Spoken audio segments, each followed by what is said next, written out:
Hey guys, welcome to the Rusty Beauties garage and to this beautiful 1976 Triumph TR6 that came for some maintenance and some repairs and upgrades.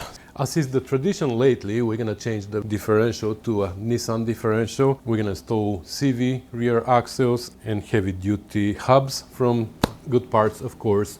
And along with that, we're gonna do some upgrades to the engine. So the car runs and drives and it's in a great condition, but the owner just wants it to be brought up to a little bit more modern standards. You know that we have troubles with our rear end on the TR6s with clunking on the splines, U-joints, etc, etc.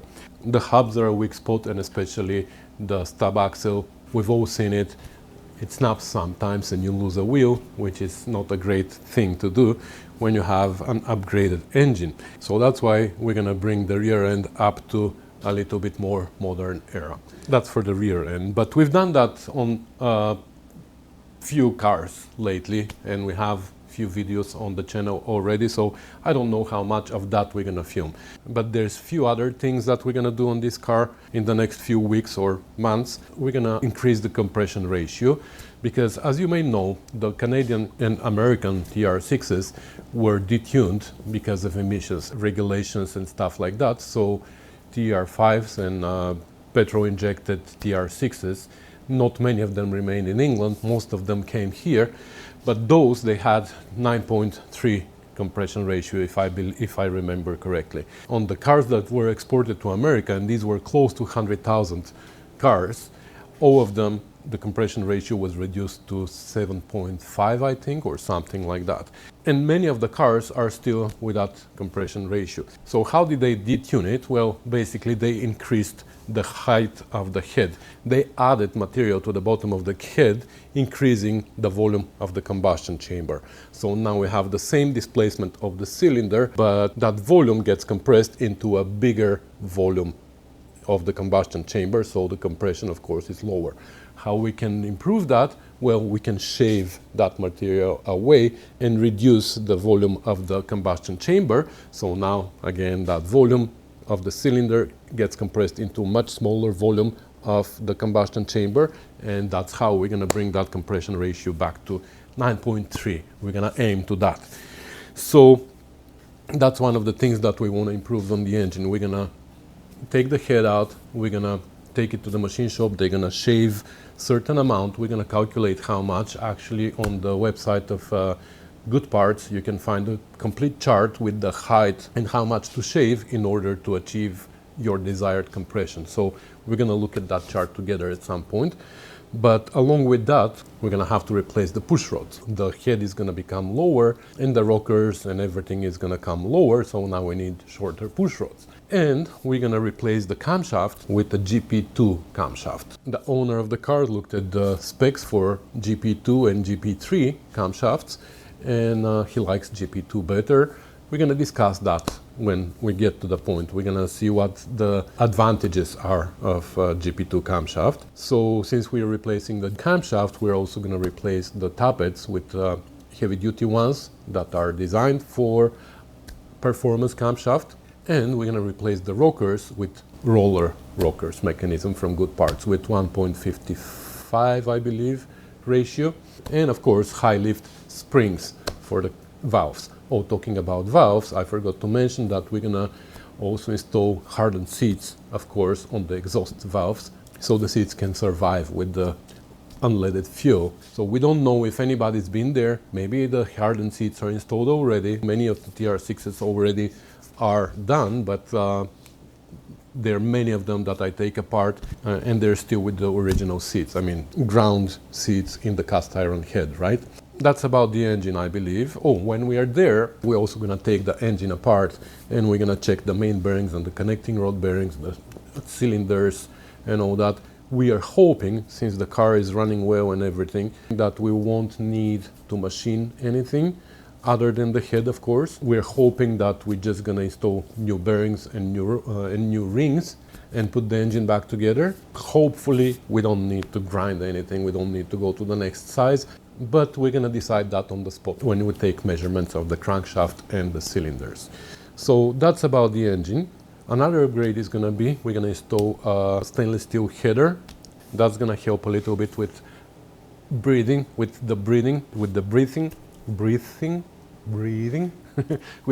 of the engine. And there's one more thing though that we want to upgrade on the car, and that is the transmission. Right now we have a 4-speed non-overdrive transmission down there. And what do you think we're going to do? No, we're not going to install overdrive. We're going to actually replace the transmission with the conversion kit from Beauties. It has nothing to do with the Triumph Vitesse. It is actually the company that takes Mazda Miata 5-speed transmissions and converts them and makes adapters and all that for TR6. So we're getting that kit and we're installing it on this car. So lots of exciting videos ahead of us. I can't wait to post those. But we're gonna start with simple things. We're gonna start with stripping the engine. I'm gonna try to keep only the interesting parts in the videos, so I'm not gonna film the whole process from start to finish.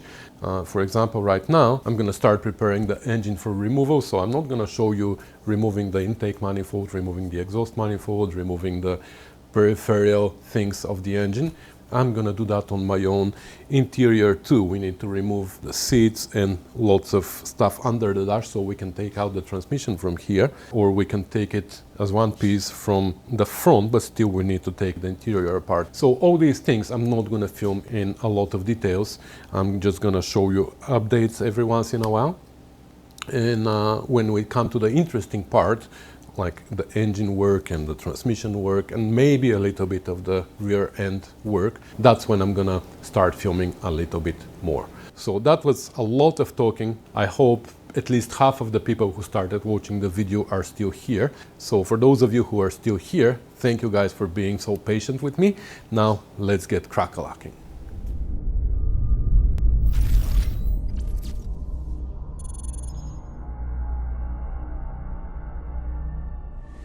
Okay, it's another day, and yesterday Nick, my son, helped me a lot with this car. While I was working on that one, he was able to take out the radiator and stuff here. We took together the bonnet off, and today look who came to visit.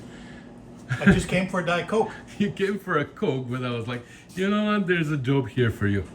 So I made him work for me today. I'm happy to help. So David is gonna help us today a lot, as much as we can.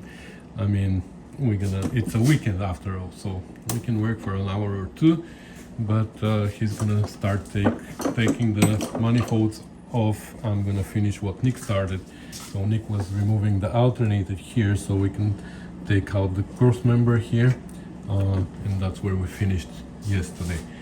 So yeah, that's your update for now. I'll bring you back a little bit later. Okay, a few hours later, and David did a good job here on this side of the engine. He stripped everything. Then he moved on this side of the engine, stripped everything. I removed the cross member along with other stuff here. I have a feeling the manifold's going to be fun. Yeah, I'm gonna have to do that from underneath. The 3 bolts here, but the 4th one somebody replaced. Obviously the stud snapped, and that's the usual fix. When the stud snaps, you just drill a hole and you run a through bolt. So that has been done at some point. I also took the interior apart, removed the transmission cover, everything is ready here. And I went underneath and started working there, removed the clutch slave and the speedometer cable.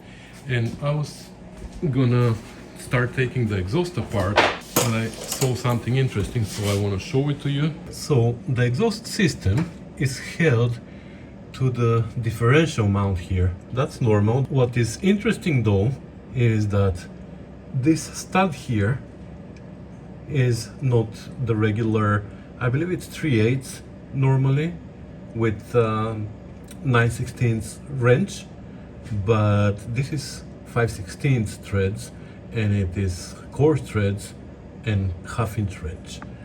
This stud is the normal stud. This is not the normal stuff, so I'm curious to see what's going on here.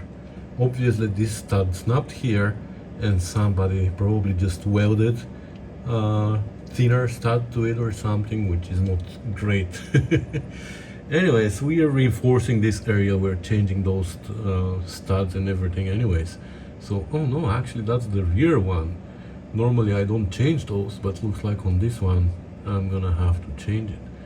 Anyways, that's what I discovered, and it looks like we're gonna call it a day here. Cheers.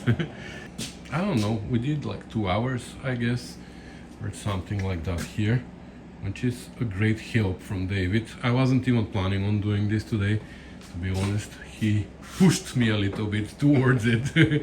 I was just having fun. It's a weekend after all. Anyway, that's it for today. We're gonna continue at some other point. Okay, it's another day and I've been working here since the morning, so a few hours already, and I was able to strip a little bit more around here. So I removed the starter, I removed the exhaust manifold together with the entire exhaust. On this side, disconnected the steering from here, the steering shaft, because it's kind of in the way here for the engine mount. And in the engine bay, I believe we are ready to go. By the way, we are also replacing the steering rack. We have a brand new one, but I don't want to remove it yet because that's gonna make the car really hard to move around, and I still want to be able to push it back and forth because it's not the only one that we are working on. We still have that baby that is stuck there on the hoist. We need to do stuff there as well, but I'm in a hurry to remove the engine from this one so we can strip it and send parts to the machine shop and assess and see what else we need to order, because most of the parts we already have here, but bearings and rings, for example, that we don't know what size we need yet. So that's why I'm in a hurry to take this engine out, and then we're gonna go back and work a little bit more on that. But anyway, so the exhaust, the whole entire system is taken out as well. That stud underneath, that's what it looks like. Obviously it was snapped and somebody welded a bolt there, which it's not great. It's gonna be really hard to change this entire stud with the body on the frame, but we're gonna figure it out. Inside here, I disconnected the drive shaft. It's actually disconnected from both sides now, from the differential as well. We're gonna take it out because, again, I wanna be able to move the car back and forth and I don't want it to flop around here. Remove the 2 bolts from here so the transmission is not held to the bracket anymore, but I want to remove this bracket completely. I actually removed the bolts from it already, so I just need to lift the transmission a little bit and that mounting bracket is gonna come off, because I want to be able to drop the transmission down because it is coming out together with the engine, right? So I want to drop the rear end down and take the whole thing like this out and take it out.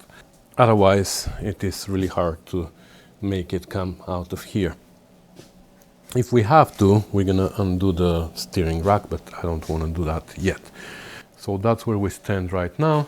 I'm gonna bring the engine hoist. We're gonna position it here. We're gonna hook up the engine. Then we're gonna lift the rear end a little, remove that bracket, and then drop it down and take out everything. So that's your update for now. I'm gonna get myself ready here and I'm gonna bring you back so we can remove the engine and transmission together.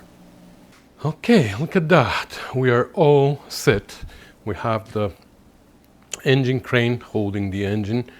I removed the engine mounts on both sides, including the bracket. Makes it easier to navigate the whole assembly inside. Removed also the oil filter adapter because we have a spin-on oil filter here.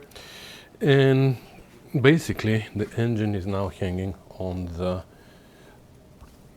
crane, including the front, the rear end, I think. Yeah, even here right now we don't need this bracket anymore. I think. So I should be able to slide it, but no, I'm gonna lift a little bit with this thingy here now, so I can move the point, the hanging point here. So the further back we go, the more we lift the rear end, right? So, okay. Now we are totally off. There you go. And now we can drop the rear end back down and tilt it. So I'm gonna put you on the tripod. Has anybody seen my other glove? Don't look for it, I found it. Now let's move this back so we can drop rear ends down. In the meantime, we're gonna go up with the whole assembly. There you go. That makes it so much easier. Here, most of the time, we have huge troubles going over the steering rack. Well, not in this case, because when you drop the rear end like this, then you have no issues. Now we just have to watch here. So we're gonna tilt it even more, like that. And we can keep going up. And once the oil pan clears the steering rack as well, now we can go forward, like that. Lift even more. Go more forward. Oh, now we have the pulley here. So change the angle more. Pull you a little bit further back. By the way, I didn't show you the setup, but I have one center jack stand there in the middle. So the legs of my engine crane can go around it. And once I clear everything there, once I'm high enough, then I can swivel it and pull it out. Because I have equipment here. My garage is not that big.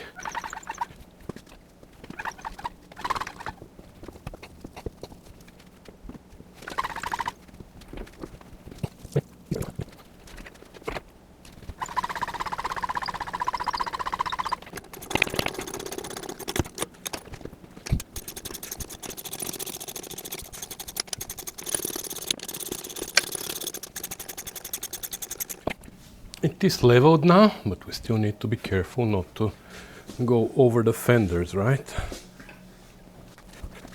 Can go a little bit higher just in case, you know. Just to make sure that we are higher so we don't accidentally hit a fender or something.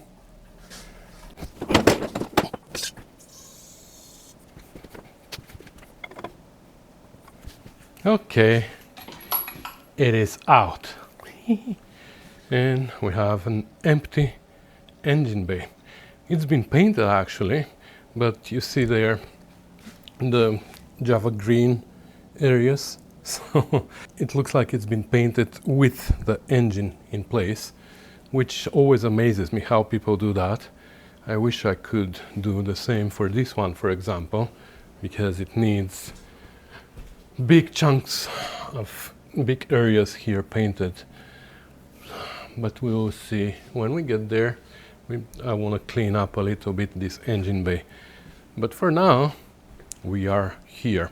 I think I mentioned that we're replacing the master cylinder with a dual brake master cylinder from Good Parts, so we're gonna take this out as well. We're gonna clean this underneath.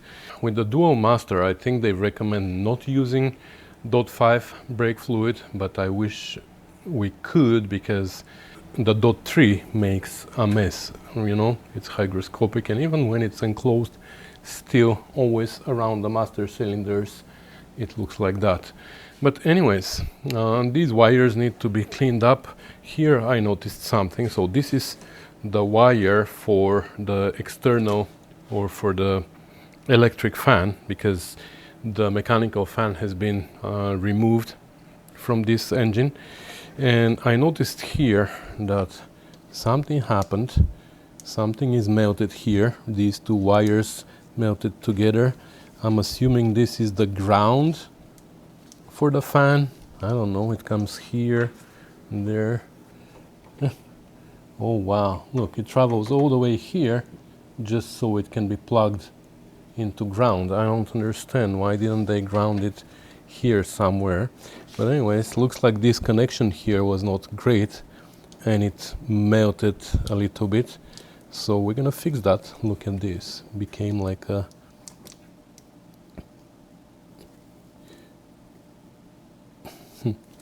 anyway, we're gonna fix that, and yeah, now we're gonna reconnect the steering so we can steer the car and we can push it out of the way when we need to, because it's gonna take a while to get the transmission here. We still don't have the transmission, the Vitesse conversion kit, and the rear end. We're not gonna start working on that yet. First of all, I want to take this baby apart and start dealing with whatever it needs.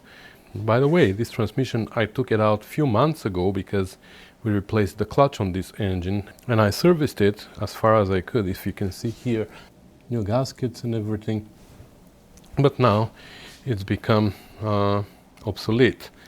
Anyway, while the engine is out, we're gonna take the opportunity to clean it and paint it properly and all that. So yeah, lots of interesting stuff is gonna happen with this car. Okay, I think this is enough for this episode. It's gonna be a short one, I guess. Not much work here, a lot of talking. I mean, we've done a lot of work on the car already, but I didn't film it all, didn't show it all, because like I said, it's just turning nuts and bolts. But in the next episode, we're gonna strip and assess the engine, and we're gonna go from there. So that's gonna be everything for today, guys. Thank you so much for watching, commenting, subscribing, sharing, and supporting this channel. I can't express how much I appreciate your help, guys, because your support is what keeps me going here with filming. I mean, YouTube is... So my revenue, instead of going up, is going down, and it's a little bit discouraging, but your help again is what keeps me going here. But anyways, I mean, it's discouraging, but I'm not gonna stop producing these videos one way or another. I want them to keep going. So do we need to switch platforms, go somewhere else? I don't know. I've heard of other streaming platforms that are growing, like Nebula, for example. I know that it is a platform where you upload videos and people can watch, and there's no ads and anything, but it is a paid platform. I don't know, we'll see. For now, I'm here, I'm doing what I'm doing, and I appreciate your help. If you're wondering how you can support the channel a little bit, there's links in the description. You can become a Patreon. You can join one of the 3 tiers on the Patreon page, 5, 10 or 20 dollars per month, or you can just make one-time donation. I don't like calling it donation, but support at any value that you want via PayPal. So that's what you can do. As a supporter though, you shouldn't expect anything special. I mean, not because I don't want to give anything special to the people who support me, but because I already give it. So I will put it a different way. I give special stuff out, but I also give it to the people who are not supporting me. So free videos, free learning from my mistakes, free everything. Everything is free, so you can continue get it for free. It's totally up to you, but if you want to support me a little bit, you can do so by your own choice. I'm not gonna force anybody to pay money so they can watch my videos. If you feel like they are helpful for you, you can support me. If you don't feel like it, you can continue to watch them for free and you're not gonna miss on anything. So anyways, talking too much. Thank you so much, guys, for watching. Stay tuned for the next one in which we're gonna take this baby apart, and I'll see you then. Bye.